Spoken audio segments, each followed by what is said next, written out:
Hello, everyone. Welcome back to the Football Uncensored podcast with myself, Rob Kirton, and John Sitton, of course. We've had a bit of a festive break, unlike the footballers. We did hope to get one or two in during Christmas before New Year, but circumstances denied us. But there's a lot of football to talk about.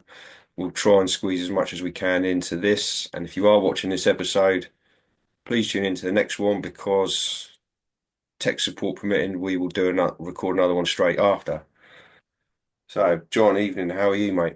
Oh, good. Yeah. Happy New Year to you, mate, and to all the subscribers. And please watch, like, share, subscribe. Hit the like button if you anything catches your eye. And wish Oh, yeah, everyone a healthy, happy New Year from both of us. yeah, absolutely. We'll dive. We'll dive straight in, John. It's like I say, we've got a lot to try and cover. Um, 3 weeks since we last recorded. There's been four what we call the festive fixtures since then. Mm. Last game being played tonight as we speak. Wolves against Forest. Wolves was one of the teams looking to mention initially. Recently appointed a new manager, and it's fair to say they've had a bit of new manager bounce. Um, Tough one tonight versus Forest, obviously, but they've pulled themselves out of the relegation zone just about. A couple of decent wins. So far, getting rid of Mr. O'Neill for Vitor Pereira seems to be working out for him. Yeah, I think what happened with Gary O'Neill, having been there myself, he probably a few of his frustrations came to the surface, and it looks to me like the guy's come in and he's just been very forensic. Looks like they've just worked on what they need to work on, and obviously needed to tighten up. And there was a couple of occasions when then it just needed to run the clock down. Game management, I'll call it professionalism. Just doing the right thing habitually um, to get the result and get them over the line, but which they weren't able to do. But it's a case really with the benefit of hindsight and experience. You just got to concentrate on what you've got control over, and managing your own frustrations, which ultimately cost him. But this guy's come in, like you say, a new manager bounce and up against it because Forest are playing particularly well on a good run. Um, might be a case of proving me wrong. I said a few episodes ago, like the usual suspects. I couldn't see your Forest, your Bournemouth, your Brighton staying up there. Um, so we'll see. I mean, you got the interference of the FA Cup, and you've got this like condensed amount of fixtures, and it can flop either way. It could be a window where you turn the corner and get on a bit of a run, which a couple of clubs have, and it could be detrimental if you was on a run and you sort of come unstuck, or if you was on a poor run and you can't turn the corner, and then it's a continuum into the new year, which I suspect is the case for a couple of clubs. Definitely. You mentioned Forest there, and I said Wolves are playing Forest tonight. I think, before tonight's game, third, behind obviously Arsenal and Liverpool. I think they're top or joint top of the form table, five wins from five. So they've had a very good Christmas and holiday period. Um, the other team, I think you just said it is a period where a swing can occur, and we're going to pick out a couple of sides where it has. Newcastle have won 4 out of 4 over the holiday period with some good wins, scoring a few goals, tighten up a bit at the back.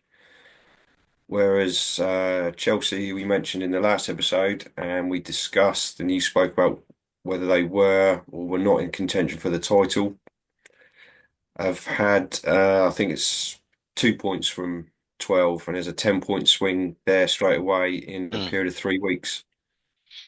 yeah. So I mean, sticking with Forest, the thing I like about them, and it's like the polar opposite of maybe someone like less. I'm looking at them, West Ham. They've got a fantastic foundation, and it gives the team confidence, going forward. Literally, Mm. um, like when they win the ball back, I think the centre backs have been awesome for Forest. Yeah. They look good in midfield. And they've got dangerous players and experience up front with Wood, Chris Wood. Um, yeah, and where Chelsea are concerned, I said that I suspect it's Maresca said what he said to take the pressure off the players and just divert attention. Um, and it probably was the case because deep down you're hoping there's like a sneaky feeling that you might just be challenging. But I Mm. think it's been proved right that they're not ready. And especially when I look at the centre backs, unfortunately, um, I look at some of the stuff going on, and I'm perplexed, shocked, surprised at that level that what some of them do and get away with. The way the results have gone, um, and the way of playing is tried and trusted, and we know they've got unbelievable pace and they've got playmakers. I think Sancho's been a revelation since he's found his feet again. Cole Palmer, obviously. Um, Chances, the conversion ratio of Jackson is not particularly good, but he's just got to keep knocking on the door. But my feelings are that what might cost them is they've got the screening midfield players, I think, and Caicedo he's been a massive plus. His form as opposed to when he first came last year. I just think they're going to be found wanting at the back. That's my thoughts on it.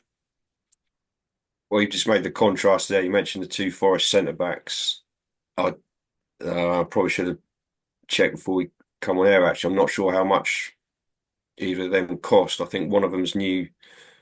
I think it's a new partnership this season. Someone feel free to correct me if I'm wrong. You have Milenkovic and Murillo. I think Milenkovic they brought in this season. Murillo was there last season as well. Yeah, But I mean, far more about than me, John. Obviously, you've been a centre back yourself, but to me, they look fairly instantly like a partnership, and yeah, they played every game this season, bar I think maybe bar yeah, the odd one to a suspension or a knock. So obviously they've got that understanding going. yeah, Same keeper for me. Again, the novice, you got that triangle, the two centre backs and the keeper. If that's a regular team and you're on board with each other, as it were, yeah, that's a very good foundation, isn't it? And yeah. like you say, you don't see that at Chelsea at the moment No. and other clubs, but as we're mentioning Chelsea, Yeah, I experienced it myself there as a kid. I mean, obviously I was only 18, 19. I was 19, I think. Uh, and they kept, I was fairly consistent in terms of training and playing. Kept having different centre back partners, and the goalkeeper was very erratic to the extent where it became a cult figure. Um, and the consistency of your partnership helps with the consistency of your performance because you get that understanding. Do you know what I mean? I think they've been awesome. The two. I happen to believe, just my own in terms of how they complement each other. Sorry to jump about, but I looked at them the other day as well. The best centre back pairing I think in the Premier League is um, is at Spurs when they're both fit. mm, And that's the Argentinian and the Dutch boy. probably Um, come off Spurs in a bit, but yeah, yeah, but I mean, Van der Ven and Romero. yeah, I think they're the best. They're the best centre back pairing with the way with their individual assets. They cover all the bases. They've got everything Mm. as a partnership that you'd want. Um, and I look at that, and I look at how they've sort of looking at Forest, how they complement each other. And they're right up there, and I think it gives the team a good foundation. The consistency of the partnership and leads to the consistency of performance, and then they've got that. It gives them that platform. Like I say, when it comes to breaking things up, and particularly, they're probably the best two partnerships at the moment. I think. Um, in terms of assets, the Spurs won, although they're not really reaping the dividends because of their formation. And he refuses to change it. I think he's suffering from a bit of ideology.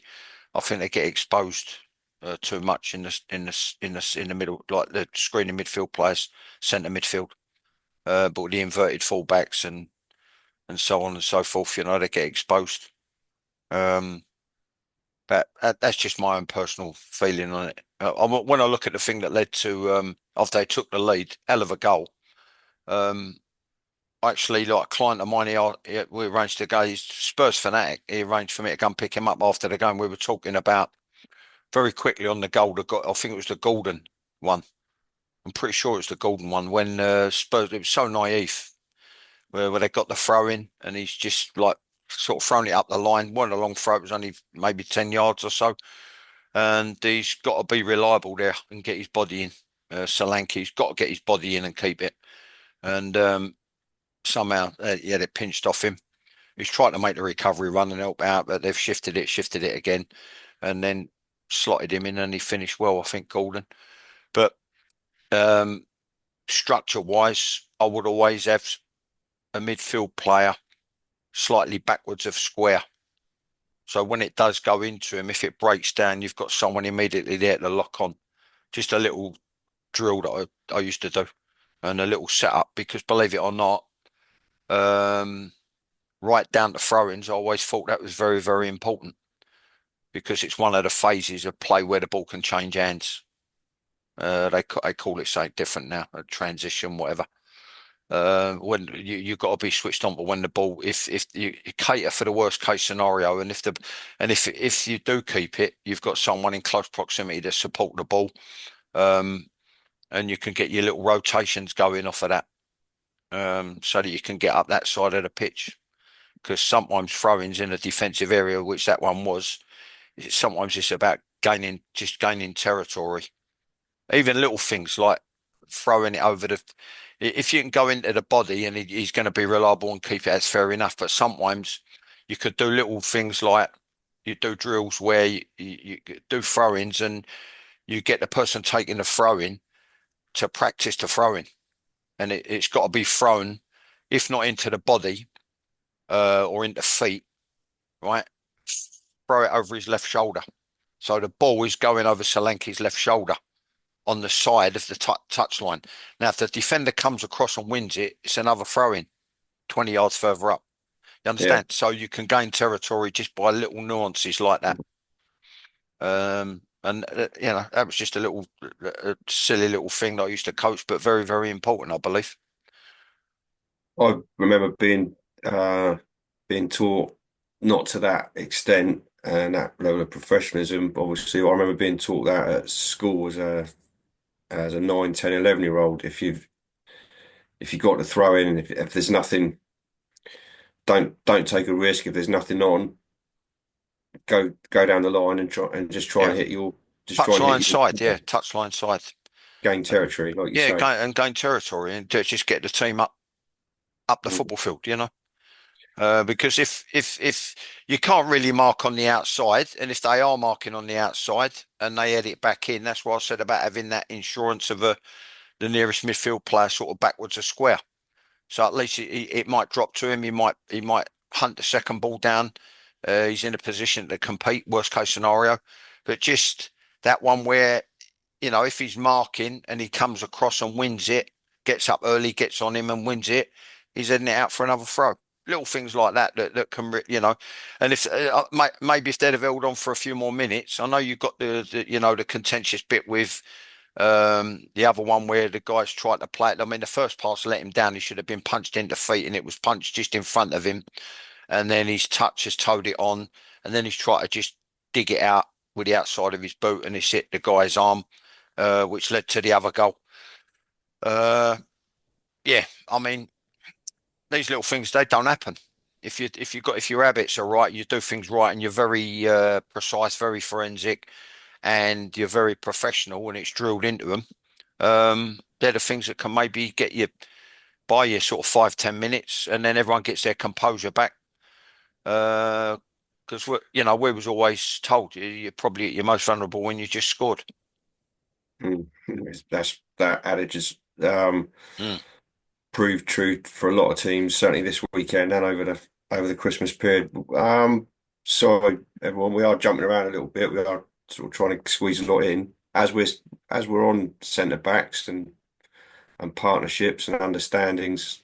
I know you wanted to speak a little bit about the Liverpool Man United game from yesterday, which is obviously pretty full-blooded game, 2-2. In case anyone didn't know, United could have won it right at the death, but had one of their centre halves in prime position to slot it into net rather than say Bruno Fernandes or the centre forward. Yeah.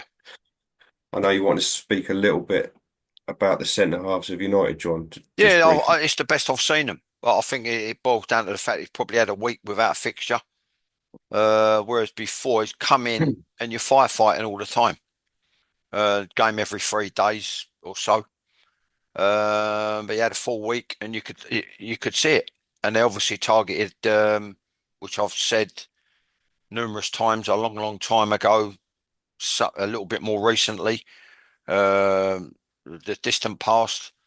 Um, some of Trent's defending leaves a lot to be desired, and when you do look at one of the ones where he did get beat too easily, I thought his attempt at some sort of recovery was almost almost contemptible, really.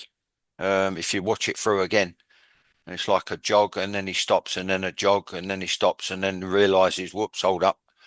But it probably goes without saying that they targeted him as a weak link.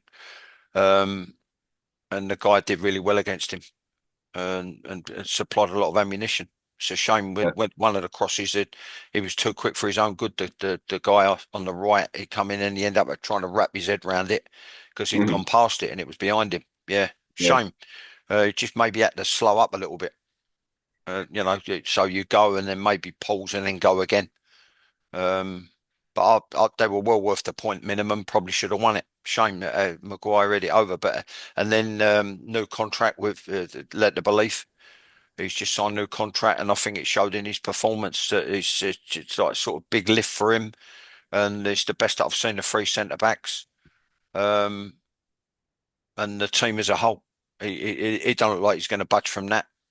The manager, he believes in that system, and again, I think it's like it sort of evolves into 3-4-3 maybe, and the guy on the other side he's got to help flood the box when the ball's coming in.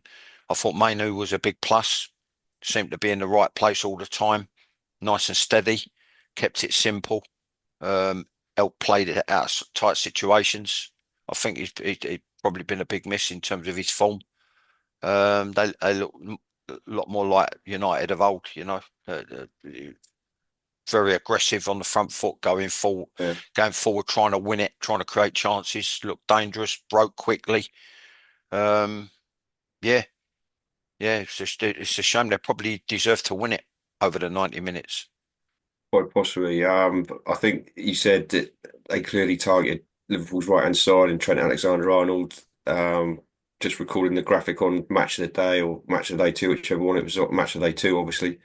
'Cause it was Sunday. Yeah, I think it was well over half of their United's attack focus was yeah, down their left, Liverpool right. yeah, So comfortably outweighing through the yeah. middle and the Well, United right. I've So, always said he's no doubt about his ability on the ball. There's no doubt in his quality of his passing, dead ball kicker, the way he can wrap crosses in, wind it in.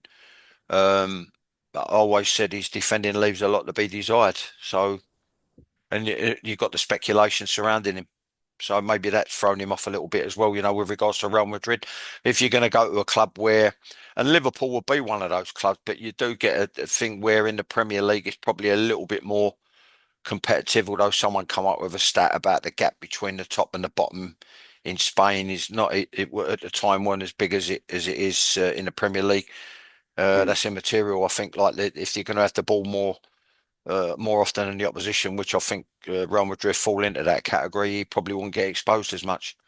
Or then again, it may well be the case because what you can say for sure is nearly, I would say most teams at the top level, they're all phenomenal athletes now. So yeah, he got exposed for pace wise. He got exposed with his positional play. He got exposed with his recovery runs. Um, yeah, so maybe that didn't help. Maybe the mental thing of this, the outside sources, you know what I mean, making overtures. So Yeah, that's a situation that needs to be sorted out one way or the other, I would think. we might try and move more on to that in episode 2 this evening. Mm, So the set just quickly for me on United, the centre backs. You said I think I think their previous game was Newcastle. They might have had one in between then, but obviously Newcastle frankly tore United a new one, mm. and they were absolutely terrible. The complete opposite to yesterday. They got Um, stretched and exposed, Rob. I thought they were much more compact yesterday. They gauged their depth better. hmm, When to go in tight, when to drop off, and you could see that it had been worked on. And maybe Maguire is bossing it more. maybe They had no one there. They had no leaders, and maybe now that and as people growing confidence, again speaking from experience, as you mature from being a kid breaking into the thing where you're surrounded by high profile faces. Um, and I had the leftovers from the promotion side, and then before that, teams that had won the cup, the FA Cup, the Cup Winners' Cup, got the League Cup final. You know, maybe it was my disposition. I don't know. I thought I didn't feel comfortable bossing them. But as you mature, it becomes a natural part of your game. And I just think like they were lacking. Like Fernandez, he was obviously very outspoken. Uh, the managers cracked the whip with a couple of individuals. Said that, which I always said. I said it 30 years ago. Train how you play. Um, I even said it to my youth team. If you can't have a lackadaisical approach to training and the tempo in training, because you're not raising each other's standards, and you're not on top of your own game, right? So you've got to train how you play. So he's cracked the whip with a couple of individuals, and I just think like that now they're sort of getting on board. If he plays it right now, if he plays it cleverly enough now, what should happen? They should grow in confidence and shoot up the table. could do. Like, I think we said a couple of episodes ago in Common Sense, he was never going to be able to come in and just do that, No, and they'd adapt to his tactics and his formation, his demands. It's never going to happen overnight, but we'll see. It'll be an interesting one to monitor over the next few weeks. yeah, Um, moving on again and downwards down the table, even below United. Sorry, United fans. Um, Form wise, for the bottom few sides over Christmas and New Year, frankly, terrible. yeah. I've jotted down a few things here. I mean, the less said about Southampton, the better. 5-0 home to Brentford this weekend, a side who previously had the worst away record in the Worst away division. record. Yeah, yeah, 5-0 away win. Thanks very much. yeah. Um, I think that shows where Southampton are at. It doesn't matter who they bring in. I just think that they haven't got the caliber of player. no, And I said to you a long, long time ago, it's a recipe for disaster. If they're not up for the battle, if they're not together as a unit, and then you're looking at the unit itself, the best you can hope for is a 1-0. It brings pressure to bear on the back four that really get unbelievably exposed, and then maybe one or two of them are not quite up to it. And if you're not particularly good going forward, there's no goals in the side really to speak of. Then you're on a sticky wicket really. yeah. Well, Saints, 1 point, 1 goal, and 8 conceded over their 4 fixtures. Immediately above them, Leicester, who have had a tiny little bounce when Ruud van Nistelrooy took over. They Yeah, beat West Ham, I think, one night yeah. when we were recording. Leicester, no points, 2 goals, conceded 10, and Everton, who are just above the relegation zone still, Yeah, you might one get a false point. reading, Rob. Sorry to interrupt. You might get a false reading with the West Ham one because West Yeah, Ham are all over the shop. they were. They really are. They're all over the shop. I mean, they've chopped and changed keepers, but some maybe born a necessity with the thing with the injury. The centre backs, there seems to be no communication. The back four massively exposed. The fullbacks sometimes get caught too high. No one's throwing their body in the way in terms of blocks. No one's putting in challenges. Then you look at the midfield. To excuse the back four, I think they're exposed too much because you've got a midfield that's very identical. I think the ten's out of his depth. You think like you must be crazy what you're thinking out, but what you're talking about. But if you know what you're looking at, and if you look at you can't have it both ways. If he's a like an high profile purchase with pedigree, then he shouldn't be doing shuttles between players who are playing around him. You understand? Sometimes you've got to sit tight and let it happen in front of you. And like I said, if you make play predictable, defending a lot of defending is about buying time and making play predictable, so the attack becomes benign. But they're getting played through like a dose of salts, like a knife through butter. You know what I mean? In up front, nothing. And Jared Bowen, he picked up a thing, and he I always loved him. I think he would be he would personify like West Ham of yore. You know what I mean? He's got that fantastic ability at the same time, a big heart and a great appetite and enthusiasm to play. Um, Antonio, we know about with regards to the car crash, but again, like, chances to conversion ratio poor. So where are the goals going to come from? Kudus, he flits in and out, but again, unbelievable ability. But I'm just looking; it's too identical, particularly in the centre, right in the middle there, and they get played through far too easily. Not it's just gaps that way and gaps that way, and you can just teams play around it.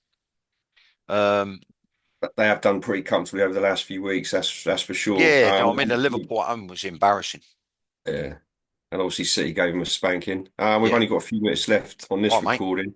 Yeah, Well, I was going to finish with that. Everton just above the drop zone, one yeah, point, one goal. They haven't scored. They failed to score in 8 of their last 10 games. yeah, Definitely on the slide. yeah, They've got all those three teams have got the problems. Maybe Everton a bit tighter defensively, but all three of those teams have got the problems that you consistently highlight. yeah, You're not sticking in the back of the net, and you're yeah, conceding goals. yeah. Therefore, 2+2 equals Yeah, it's a probably four. recipe for disaster, mate. Yeah, yeah, Ipswich was the bit I was going to conclude on. Ipswich have shown a little bit of form, a little bit of fight recently. 2-2 yesterday at Fulham. They've won a couple, they've won two and a draw out of the last five, had a reasonable festive period and shown a few signs of life.